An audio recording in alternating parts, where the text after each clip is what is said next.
Hello mga tao, it is me, Apple with me, and welcome back dito sa ibabaw ng isang bundok kasama itong mga kambing, yes. Welcome back, Nautical Zones! Yes, welcome back ulit friends. So ito na yung ating mga kambing friends. Look at them. Bigyan natin sila ng wheat para makagawa sila ng baby kambing. Nasaan na yung baby? Oh, look at the baby. Yes. So, yung dahilan na nandito tayo sa isang bundok ngayon at kasama itong mga kambing na to dahil meron nga tayong plano sa realm na to na i-collect lahat ng mga goat horns dito sa game. Kaya nagbe-breed tayo ng mga goats ngayon. Ito yung baby goat natin at ito makikita nyo yung dalawang kambing natin. Nabawasan na nga sila ng isang sungay. So, kailangan pa natin mag-breed ng maraming goats para makakuha ng maraming horns. So, itatali natin itong mga kambing natin para maging mas madali silang i-handle para di sila tumalon-talon at gagawa tayo ng butas over here. Yes, gagawa tayo ng malaking butas. Dito natin ilalagay yung ating napakamaraming kambing. At habang naghuhukay tayo dito, nagmamine yan, nakakita tayo ng emerald ore. Wow, so rare. And natamaan natin yung ating kambing. Sorry kambing, here is some wheat for you. Yes, pasalubong for you kambing. And magiging sobrang happy sila sa pasalubong nila. Nagka-baby, wow! Yan, kain ka maraming wheat, yes, para maging big, strong boy ka. Oh, look at that big boy, yes! So ito, bigyan pa natin ulit ng wheat para makapaggawa sila ng baby with their inbreeding. So ito, tinutuloy ko gumawa ng malaking area para sa ating mga kambing. At naglalagay ako ng mga torches para mas madali matanggal tong mga gravel na to. Kita nyo, yes, mga pro tips. Ingat ka dyan, Mr. Goat. Baka madamage ka sa mga nahuhulog na gravel. Pero safe siya dahil sa mga torches natin. Oh, ouch! Okay, ito talaga mga goats. Wow, dami na nila. Wow, daming goats. Wow, yes. Okay, so gumawa na ako ng isa pang area para sa mga goats na kukunan natin ng mga goat horns. Yan yung area ng mga goats na i-breed natin. Dadalhin natin dito. Konting goats lang para kunin natin yung horns nila. Yes, konti lang po. Ang dami nila. Ay, nagtutulakan sila. Ay, excuse me. Hala. Ay, masyadong madami. Ay, excuse me. Balik po kayo. Balik po. Ay. Oh, kulit nitong mga goats. Okay, ito. Nakakuha ko ng isang goat dito sa area natin at dito natin susubukan kunin yung kanyang goat horn. At para magawa yun, kailangan niya mag-charge or mag-ram or sumugod papunta sa atin at iiwasan natin siya habang nag-charge siya papunta sa atin. Tapos sana tumama siya sa stone block na nasa likod natin. Tapos madodrop niya yung goat horn pag nagawa niya yun. And ayaw niya mag-charge sa atin. Yes, bakit? Excuse me. Masyado siyang mabait. Wow, look at that. Nagdagdag ako na marami pang goats dito. Pero wala pa rin sa kanila. Nagra-ram sa akin. Kanina pa ako nakatayo dito. Ano ba yan? Oh. Natamaan nyo yung isa pang goat. Ano ba yan? Pero, yun yung itsura ng goat na nagra-ram. Okay, ito. Gumawa ako ng masyadong complicated ata na solution para dito. Gumamit ako ng redstone. So, may button sa ilalim ko ngayon. At kung may mag-charge sa atin, may magra-ram sa atin na goat, pipindutin ko yung button na to at tataas yung stone. Oh, ito. Oh, no! Tamaan nyo isa pang goat. Oh! Ano ba yan? Okay. Ay, may isa pang nag-charge. Okay. Hindi ko napansin to. Pero, yan. Nag-gets yung idea. Pag may mag-charge sa atin na goat, pipindutin ko yung button na to. Oh! Ay! Di siya gumana. Wait, weird yung damage. Oh! Oh, no, hindi siya gumagana. Okay, perfect demonstration sana yun ng ating system pero hindi siya gumagana. So, mukhang sayang oras ka dito sa redstone na to. Oh. Ayun, okay, ayun, nakita nyo. Yun yung dapat natin gawin. Nag-drop siya ng, what is this? Oh, it's the utot goat horn sound, yes. So yeah, kailangan lang natin to gawin hanggang sa makuha natin lahat ng mga types of goat horns. Oh. Hey, goat horn. Yes. Pahingi po. What is this? Ponder. Oh, alan to? Oh. I think meron na tayo na to Pero, yeah, ito yung mga goat horns na nakuha natin mula sa mga goats dito so far. 4 ata yung goat horns na pwede natin makuha. So, try pa natin. Oh, malayo to masyado. Hindi siya abot. Oh, what the heck? What is that? Akala ko hindi siya abot. Wow. Okay, ito, nakuha ko na lahat ng mga goat horns mula sa mga goats na dinala natin dito. Ito yung isang goat natin, wala na siyang horn. Kalbo na siya. So beautiful naman, yes. So, yung mga goats na nakuha na natin ng mga goat horns, tinatapon natin sila dito sa baba ng butas na to. Yes. So, don't worry, safe dito mga goats natin.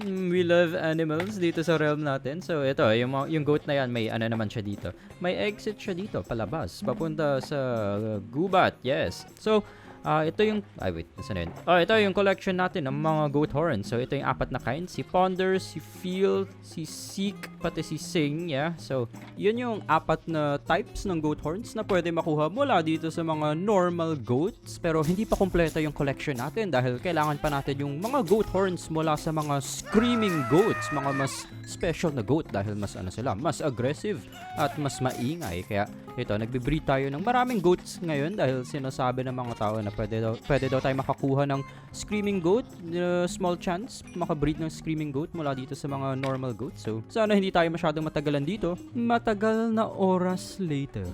Okay, ang dami nating kambing and hanggang ngayon wala pa rin tayong screaming goat. So, sa tagal kong nagbe-breed dito, napa-search ako sa internet, sinearch ko kung posible ba talaga mag-breed ng screaming goat mula dito sa mga normal goats. At yung nakita ko ay sinasabi ng mga tao parang may bug daw sa Bedrock Edition sa pag-breed ng mga screaming goat. Sinasabi ng mga ibang tao na nag-breed sila ng halos 1,000 goats na daw at wala pa rin sila nakuha. So, yung isa pa natin pwedeng gawin instead, yung rin-recommend na lang ng mga tao online ay maghanap na lang daw tayo ng screaming goat sa wild, as in yung natural lang na nag-spawn na screaming goat. Pero para magawa natin yun, maghahanap na lang tayo ng bagong mountain biome dahil sobrang daming kambing sa area na to na siguro wala na mag-spawn na ibang kambing dito. Oh, look at that! Nasaan na tayo? Well, nandito tayo sa isang Japanese-themed area, Japanese base ng isa sa mga kasama natin dito sa realm. Galing mag-build, wow. Sana tayo rin ganito kagaling. Pero, yeah, yung base natin, nandyan lang sa direction na yan. Kita nyo yan?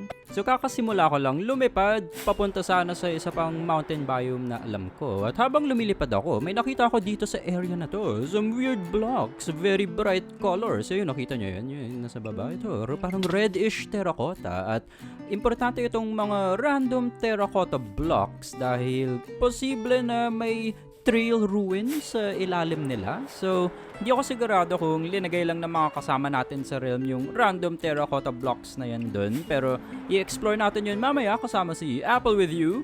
And by mamaya, ibig ko sabihin ngayon na ito na si Apple with you. Yes, and ipapakita ko sa kanya yung random terracotta blocks na nakita natin over here somewhere. So, itong mga random terracotta blocks na to, yan nga, may chance sila na may trail ruin sila sa ilalim nila. Kaya maghuhukay tayo dito ngayon at sana makahanap tayo ng unang trail ruin natin dito sa realm. Sobrang lapit lang sa base namin. So, dito daw sa Minecraft Bedrock, merong isang bug na, isang bug na naman. Yes, Minecraft Bedrock forever. Pero meron nga isang bug daw na yung mga trail ruins nagge-generate mga 20 blocks below nung yung mga random terracotta doon sa lupa. Pero ito yung first sign natin ng trail ruin. Merong suspicious gravel. Buti, dala natin yung ating Ayan binigyan tayo ng kandila. Pero isa pang sign na trail ruin ito, mga terracotta blocks at merong bricks. Bricks? Wow. So, yan yung sign na hindi ito basta-bastang random blocks lang na nag-generate dito naturally. Mga signs ito ng isang trail ruin, isang structure na nakatago deep underground. And dapat maingat tayo sa pagtatanggal nitong mga gravel na to dahil nakita nyo nga may chance na may suspicious gravel dito. At syempre ayaw natin makasira ng suspicious gravel.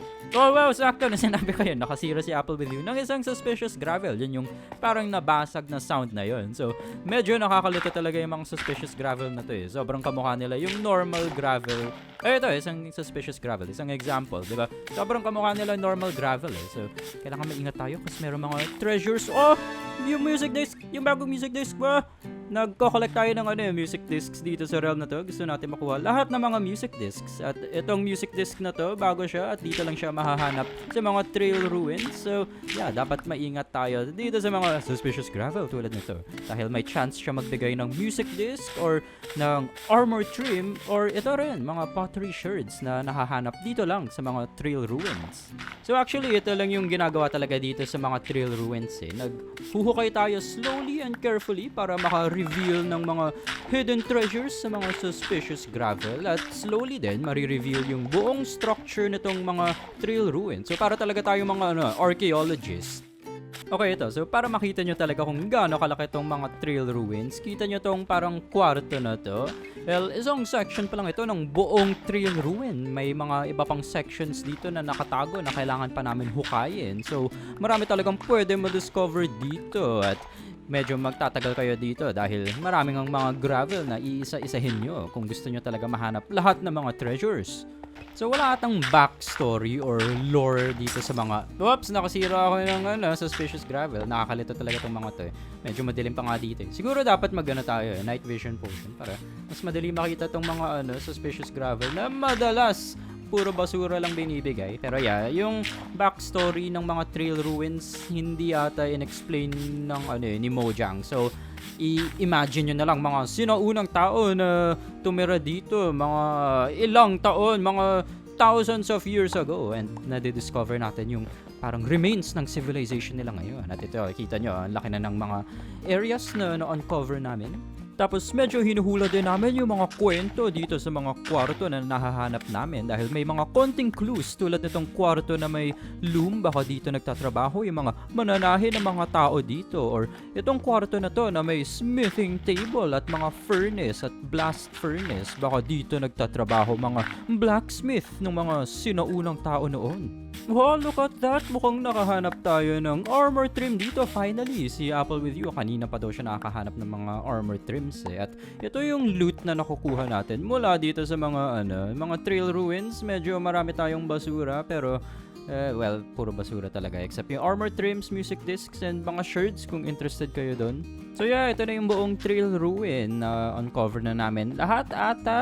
At yeah, malaki siya. Mga 20 minutes kami naghuhukay dito at 2 tao pa kami. So kung mag-isa lang kayo nakaharap ng trail ruin, baka matagal lang kayo dito. Pero yeah, para sa akin, sobrang interesting tong mga trail ruins dahil nagkakaroon ng konting kwento, konting history dito sa ating mga Minecraft worlds. Kahit na yun nga, parang hindi naman natin alam kung sino mga tumira dito dati, ano yung nangyari sa kanila and whatever. Pero yeah, nagkakaroon ng little secrets na pwedeng mahanap. Wow, ang galing! Nandito tayo sa Nether bigla at may iilang TNT kami dito. Ano kaya gagawin namin dyan, huh?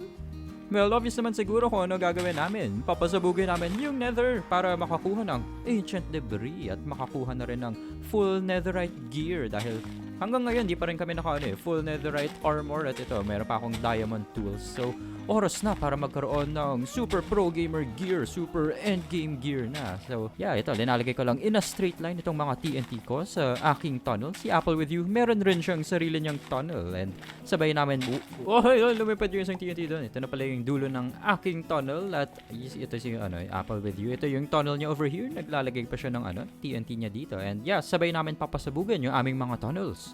Tapos, gagamitin natin itong mga flame bows namin para ma-activate itong mga TNT dito from a safe distance para hindi tayo masabugan, and papanoorin lang natin sumabog yung ating mga TNT. Yes, look at that. Yes. Sana tuloy-tuloy na to dahil naka-straight line lang naman sila.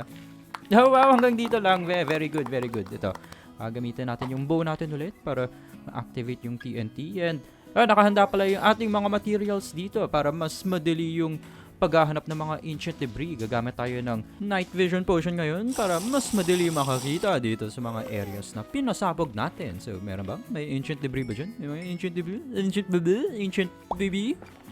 Wow, look at this! The delicious yum-yums! Nakahanap na tayo! Yes, yes! So, dahil nga nasa endgame na tayo ngayon, nakahanda rin tayo with our fire resistance potion dahil paminsan-minsan nga nakakahanap tayo ng mga parang patches of lava like tulad na to. So, nagamit tayo ng fire resist potion dahil dito, kita nyo, mas madali makakita sa loob ng lava pag meron tayong fire resist potion. At nagsiswimming ako pataas para rin matanggal itong lava source na to para mas madali nating makuha itong mga delicious yummers. At tinuloy lang namin ito, yung pagpapasabog ng aming mga TNT, pagpupulot ng mga delicious yummers, the ancient babies, and pag-swimming sa lava dahil meron tayong fire resistance potion.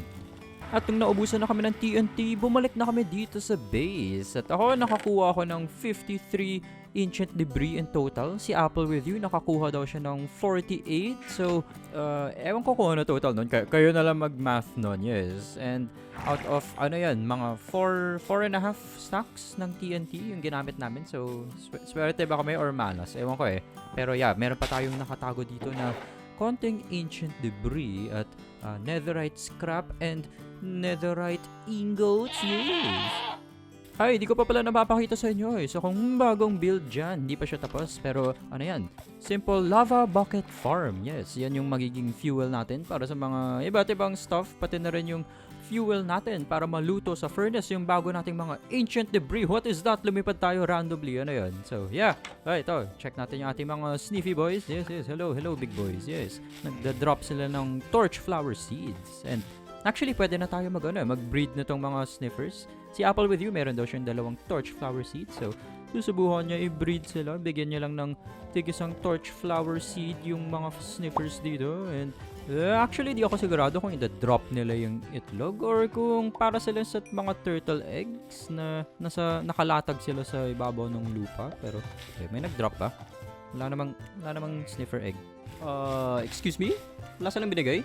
Sayang yung torch flower seeds. Oh, yun, sniffer egg, yes. So, okay, dinodrop pala nila yung mga eggs nila. So, ilagay na lang natin to dito sa may moss para mabilis mag-hatch. But yeah, yun na nga muna yung ating episode for today. At ito, tingnan nyo yung ating collection of mga mob heads. Yes, tingnan nyo sila dyan. Meron pa tayong wither skeleton skull at dragon head dyan. Pero yeah, nagpo-progress na tayo sa ating mga goals dito sa realm. Yung ating collection ng mga mob heads, halos kompleto na. Yung piglin head na lang yung kulang. Tapos nakakuha pa tayo ng bagong music disc ngayon. At yung mga goat horns, yes, dumadami na rin. So, kailangan pa natin ng screaming goat dahil iba pa yung mga goat horns na binibigay ng mga yun. So, sa susunod na episode, susubukan natin maghanap ng screaming goat. Baka medyo mahirapan tayo din eh. So, kung gusto nyo makakita o makarinig ng maingay na kambing, well, magkita-kita tayo sa next episode. But for now, thank you for watching mga tao.